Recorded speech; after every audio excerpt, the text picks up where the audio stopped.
that's true. Naked Palpatine. Oh, you pick that one. Fresh out of the clone tank, nude Palpatine is my Well, that's the first thing I think of when you say Dark Empire Palpatine.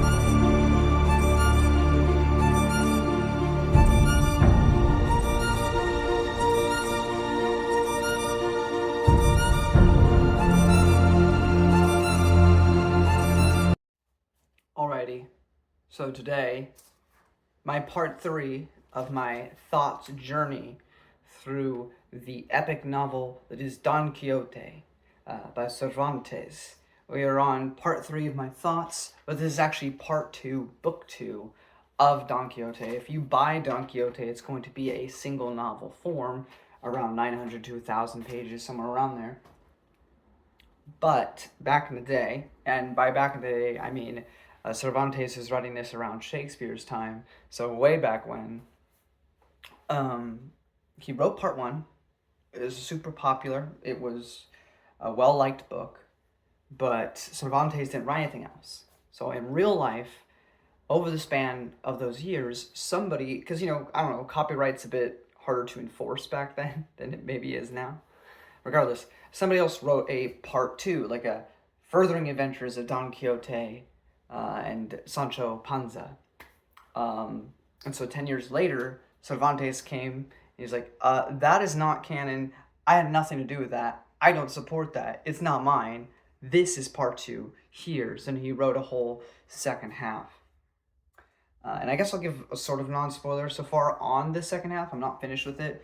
I'm like 740 pages in. So I'm fairly close to done. Like the next video will probably be the finale of my thoughts, and then I'll do like a non-spoiler thoughts on the book as a whole. But this is a lot more wordier, I think. I mean, all of it's a lot of talking. I mean, some of the best moments is just Sancho Panza and Don Quixote talking. But it is also in universe. It's been 10 years since the events of Don Quixote and Sancho Panza's adventures. And in that time, somebody in the world of Don Quixote is also written of his exploits. So now the characters themselves know that people have read their adventures from the past and kind of react to that. And so this is a bit more like a modern novel as opposed to the first half, where it's a lot more introspective. Not as much as you would maybe see in a modern tale, but there's a lot more dialogue, a lot more self-awareness. Really, what it seems like so far, we haven't gotten to the finale yet, but it seems like as reality keeps pressing down on Don Quixote, he's starting to realize that maybe he's been wrong this whole time. And I haven't finished the book yet, but that's seemingly his trajectory, and I'm feeling really bad for him, because at the end of the day, all he's trying to do is help people. And is it so wrong in his delusion if it means that he's doing good things out of it, or at least trying to? I don't know. Also around this time, Sancho Panza, who was promised an insula, promised to become like a governor. He actually does acquire that, at least by the end of where I've been reading here. I'm sure he'll be for the last bit of the book that I'm reading, but he actually is becoming a governor. And again, throughout that, like right before the last part of the bit that I left off at before I started this video, Don Quixote again provides such wisdom and grace to Sancho before departing there. So, but then again, he's insane everywhere else when it comes to the tales of chivalry. I mean, the best part about that too is that he was basically an old man. He'd been retired, and he just spent all of his time reading, and he went insane. Maybe he has dementia. I don't know. But I know when I'm old, if I make it there, that's probably going to be it for me. Maybe occasional traveling trips, assuming the world isn't ended.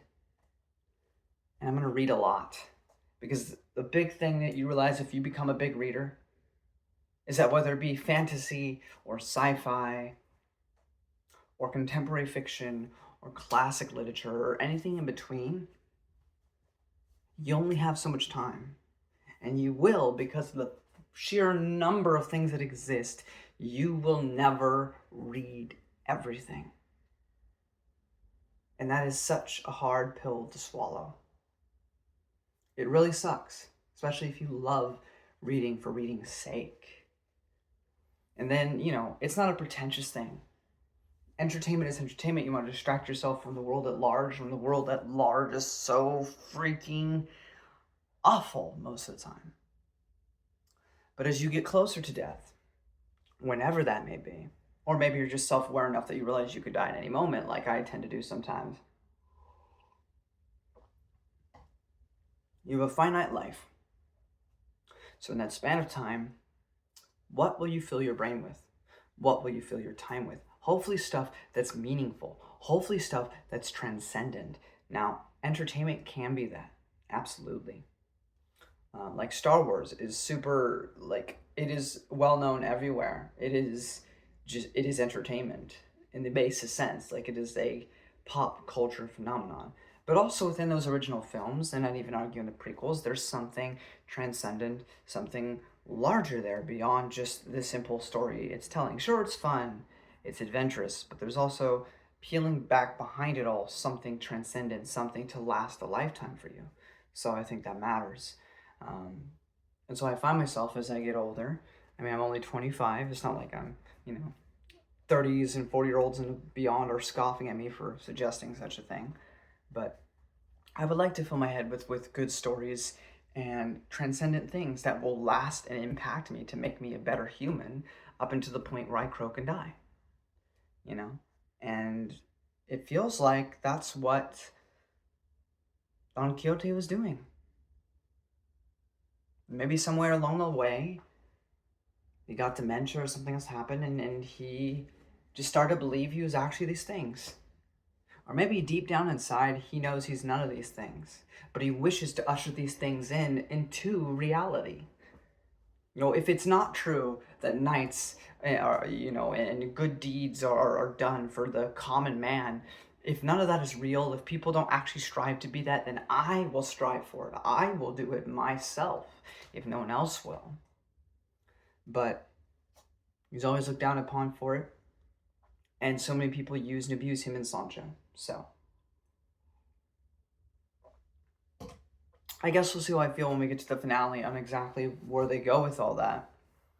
But this large section of the book is just a bunch of, again, more misadventures with Don Quixote and Sancho Panza. Only difference is now they know that their adventures in the first half are being recognized again now. So they have to respond to that. So, and Sancho is a lot wittier, a lot smarter, and just has a lot more back and forth with Don Quixote. I mean, he always had back and forth, but he is progressively becoming like a more intelligent character as the series progresses through. So that is interesting. Those are my non-spoiler thoughts, I guess, on the second half so far of Don Quixote. If you don't want any spoilers in the second half, there's a door. Give me a sec. As I said, it's been a 10-year time jump since the first part of Don Quixote, and the priests and the butcher, they do these tests of madness for Don Quixote to see if because I guess he's been staying at home all this time, so is he sane enough to go back out? And the butcher tells an interesting story about this madhouse with a bunch of people that would be utterly insane, but oftentimes they would seem absolutely lucid and normal and sane. And this one guy would, I think he messaged the Pope or some sort of church figure, got him to come to the jail, so that they were basically normal up until it was time to leave, and they started acting up again and trying to equate that to Don Quixote. And then on my phone, we've got my first note on the phone. I have so many. It is possible Grace does not know that comparisons of intelligence or valor or beauty or lineage are always hateful and badly received. I, Senor Barber, am not Neptune, the god of waters, nor do I attempt to persuade anyone that I am clever when I am not. I only devote myself to making the world understand its errors and not restoring that happiest of times when the order of knight-errantry was in flower, but our decadent age does not deserve to enjoy the good that was enjoyed in the days when knight-errants took it as their responsibility to bear on their own shoulders the defense of kingdoms, the protection of damsels, the safeguarding of orphans and wards, the punishment of the proud, and the rewarding of the humble. Most knights today would rather rustle in damasks, brocades, and the other rich fabrics of the cloths than creak and chainmail. No longer do knights sleep in the field, subject to the rigors of heaven, wearing all their armor from head to foot. No longer does anyone with his feet still in the stirrups and leaning on his lance catch 40 winks, as they say, as the knight-errants used to do. No longer does anyone ride out of their forest and into those mountains, and from there tread upon a barren, desolate beach. The sea most often stormy and tempestuous, and find along the shore a small boat without oars, sail mast, or any kind of rigging, and with intrepid heart climb in and give himself over to the implacable waves of the deepest ocean, which first raise him up to heaven, and then toss him into the abyss, and with his breast turned to the insurmountable storm when he least expects it, he finds himself more than 3,000 leagues distant from the place where he embarked. And he leaps out of the boat onto a distant unknown land, and there things occur that are worthy of being written, not on parchment but bronze. Now however sloth, triumphs over diligence, idleness over work, vice over virtue, arrogance over valor, and theory over the practice of arms, which lived and shone only in the golden age, and in the time of the knight-errantry. I know we're nearing the end of 2026. For me, it is still only February. It is March. Early into March. I'm a liar. So there's a little timeline for you guys. But in George R. R. Martin's works, we had a Night of the Seven Kingdoms show come out.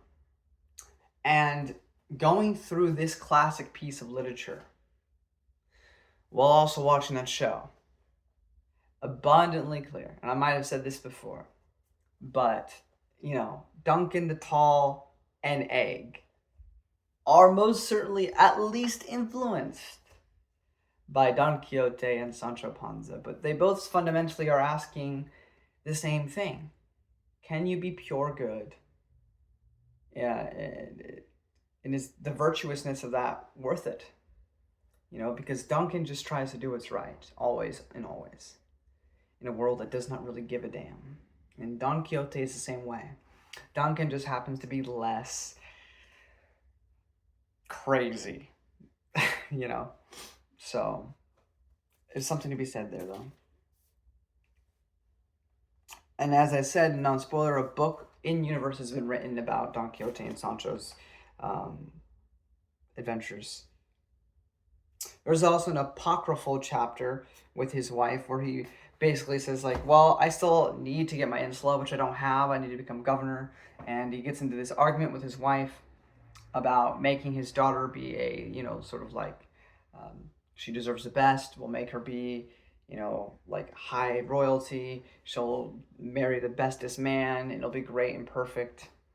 And it's a huge discussion between him and his wife. So, but apparently it's probably didn't happen, even though Cervantes wrote it down.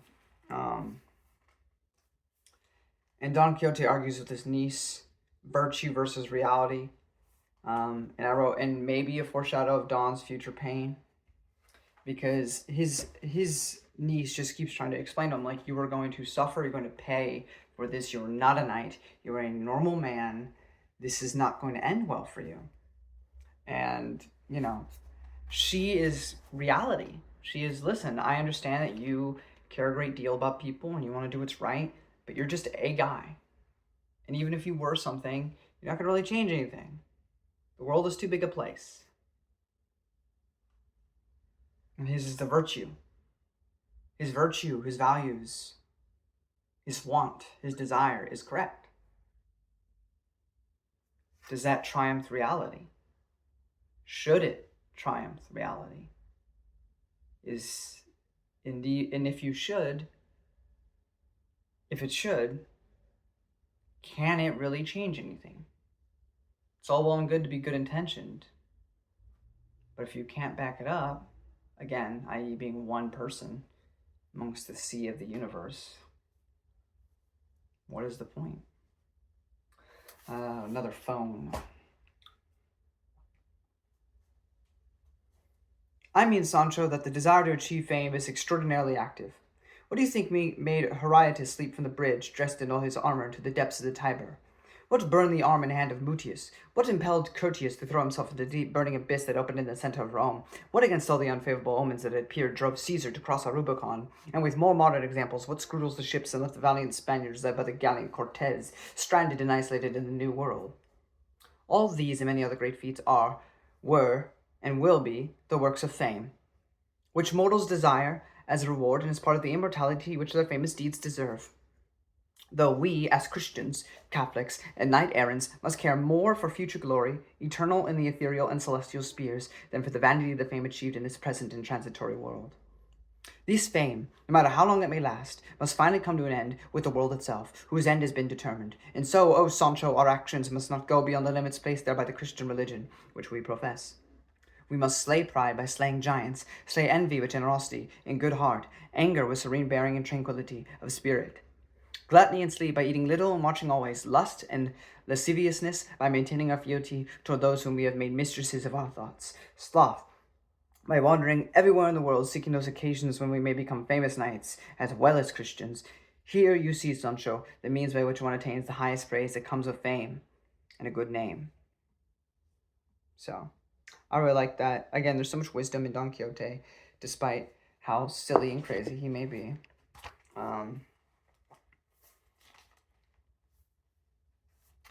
There is quite a bit of tension in this section of the book with Sancho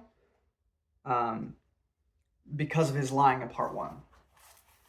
And again, this is where Sancho seems to get a little bit more intelligent and one-upping Don Quixote on quite a few occasions. In part 1, Sancho lied about finding Dulcinea Tobosa. And because of such, and kind of willfully, knowingly deceiving this old man, when Don Quixote wishes to go see Dulcinea, he basically lies and says this random girl, this peasant girl, has been enchanted by a wizard, and that is why his Dulcinea no longer looks like the hot woman he so desired. And so it's this whole thing. And while I feel like in the back of Don Quixote's mind, he really doesn't believe Sancho. But one, does he want to believe his best pal's been lying to him this whole time? And secondly, to admit that would also admit being like, kind of everything's been a lie. I don't know. So, yeah. So there's a lot of tension there amongst that. And another note from the phone. Well, not everything is a remedy except death, under whose yoke we all have to pass, even if we don't want to.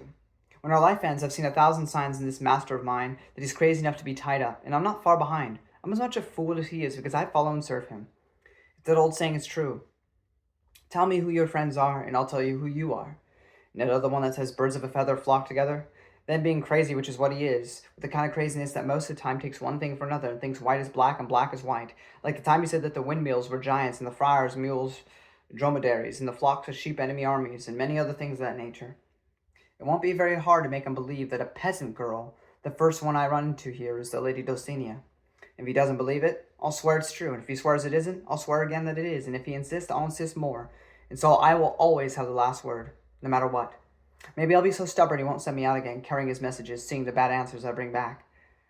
Or maybe he'll believe, which is what I think will happen.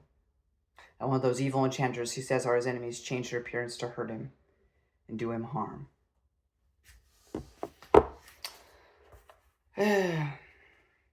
We also meet another knight, a knight of the wood. Both squires, the Knight of the Wood Squire has a conversation with Sancho. And I just thought it was a really fun discussion between the two of them. I guess I didn't write it down, so never mind. But there's a little passage I forgot to write down. But Sancho does admit that he loves Don Quixote. While he knows that he's a little crazy, he can never abandon him because he loves him. And his loyalty runs out, and he will stick by his side despite the fact that he knows that none of this is really true. But at least the idea of like knights and all this stuff, but I think there's a bit of the virtue and the ideals that he does admire in Don Quixote, and it's another reason why he remains so loyal to him.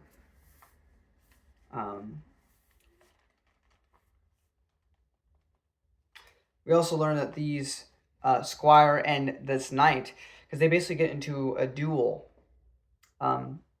basically, because this was all some wild attempt by Don Carrasco.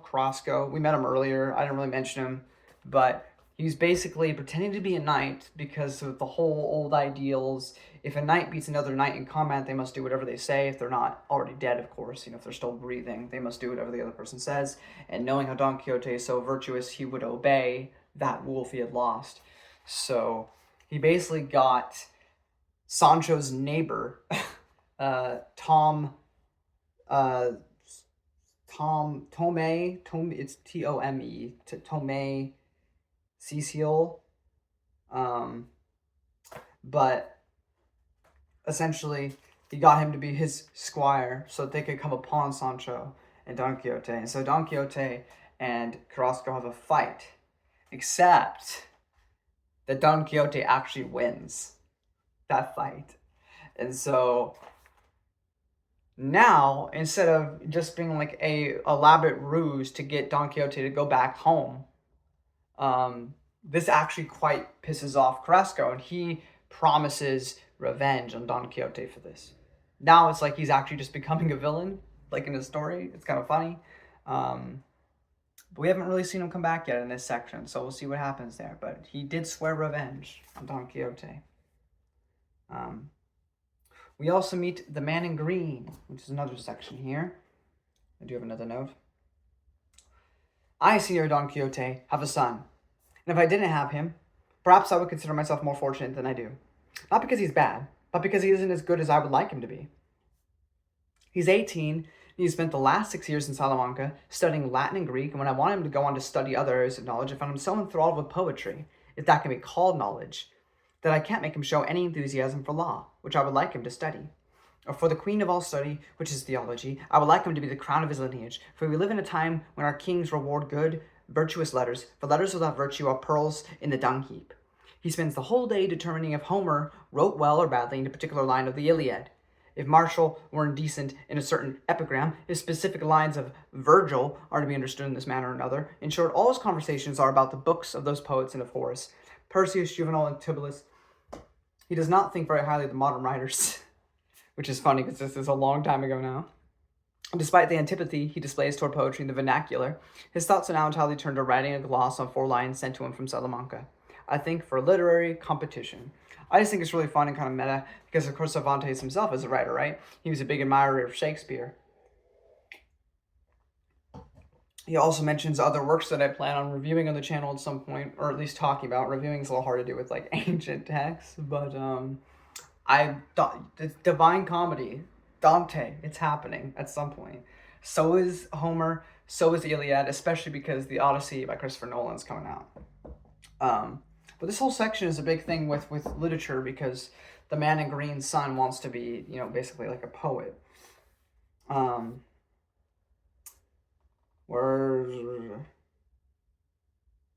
Right. So, another one on the phone. If the student is so fortunate that heaven has endowed him with parents who can spare him that, this is Don Quixote talking, it would be my opinion that they should allow him to pursue the area of knowledge to which they can see he's inclined. And again, I know oftentimes these reviews, I just read off sections of the book, but like this particular, again, this is showing you how much wisdom, like Don Quixote is not stupid. This man is extremely intelligent. He's full of wisdom and grace. It's just that he thinks he's a knight when he's not. But is that so wrong? Anyway, so he's saying this in the son's defense to the father about instead of working into law.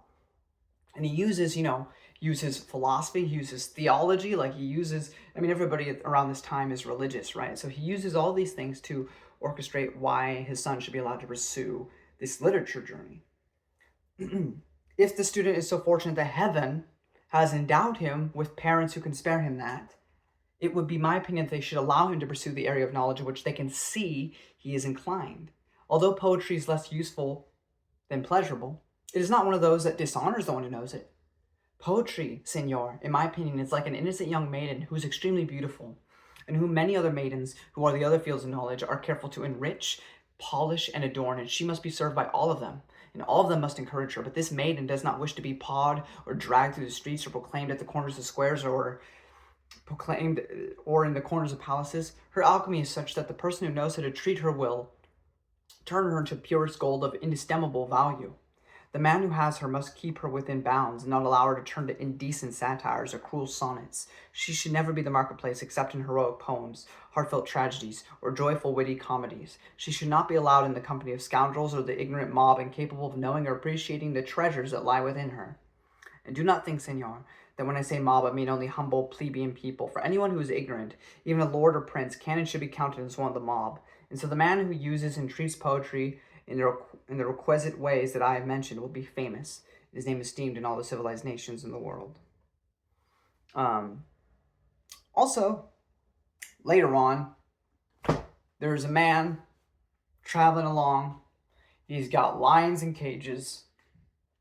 And Don Quixote says, let them out. And he goes, what? Why? And he goes, let them out. He goes, but they're going to kill you. And he goes, let them out. I'm exaggerating, but that's basically how this goes. And for some reason, the man listens. The man lets out these lions. And Don Quixote dies. End of the book. Just kidding. He wins. He fights lions, and he succeeds.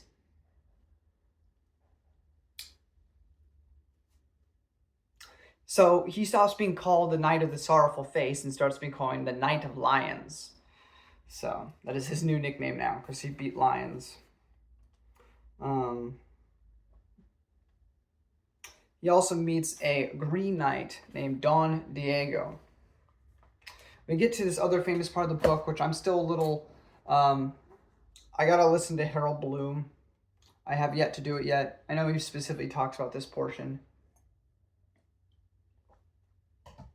But it's a very famous part of the book. Like,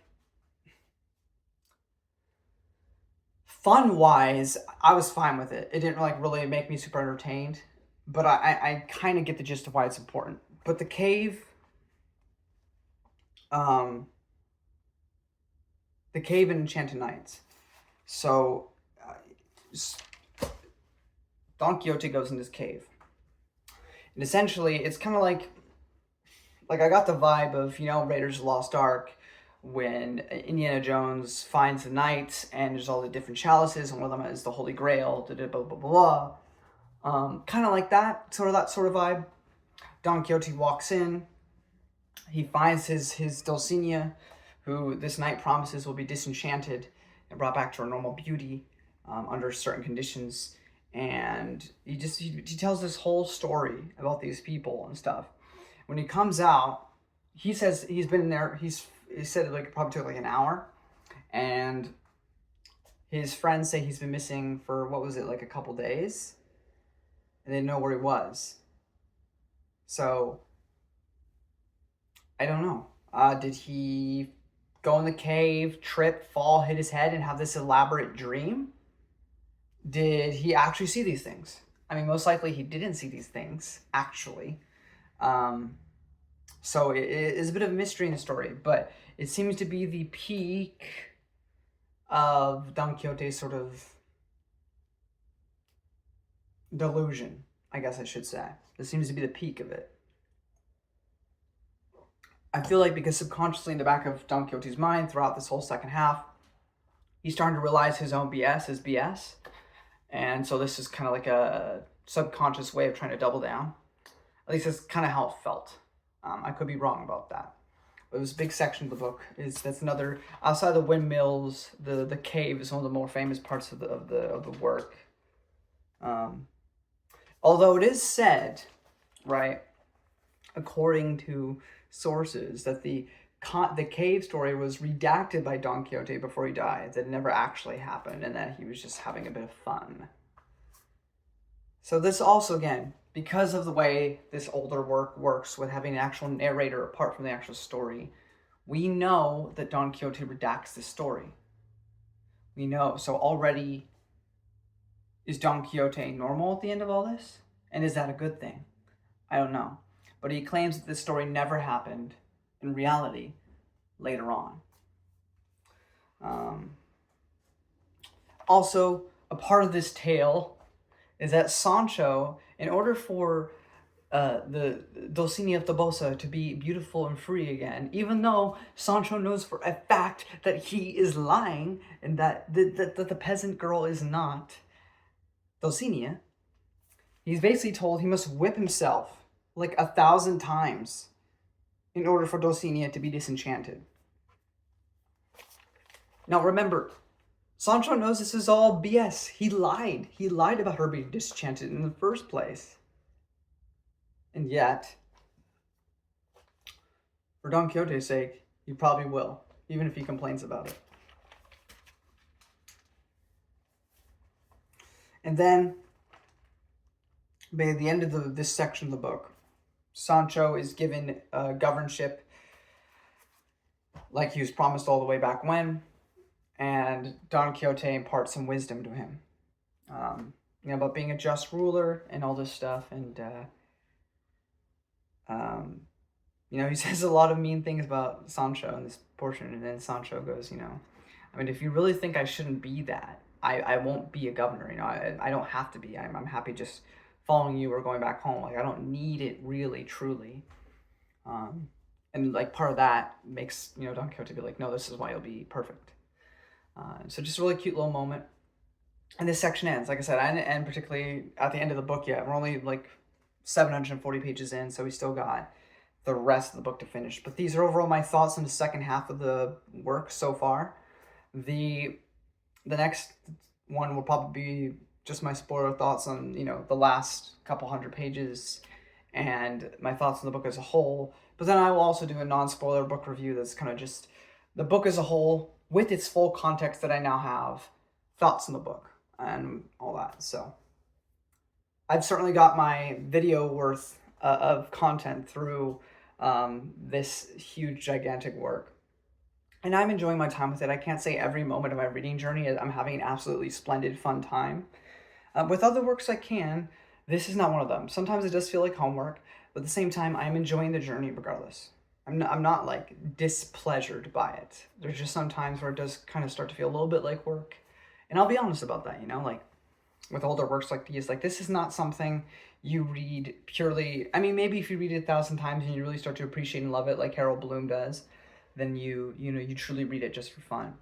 But this definitely does feel like a bit of more of a brain journey more than a pure fun journey. Though there is pure fun to be had because Don Quixote and Sancho Panza are one of the funniest duos in all of fiction. But there is at times where you get a sense where it feels kind of meandering and kind of, what's the point? What are we getting at? But it's really about the journey more than the destination, right? So, but yeah, we'll see how I feel about it when we finish it next week. But thank you all so much for watching, and I'll see you when we finish this journey of Don Quixote of La Mancha and Sancho Panza. And then after all of that, I'll see you back with... I debated for a long time what was going to be next, but I can't help myself. I felt the desperate need in my heart to do so.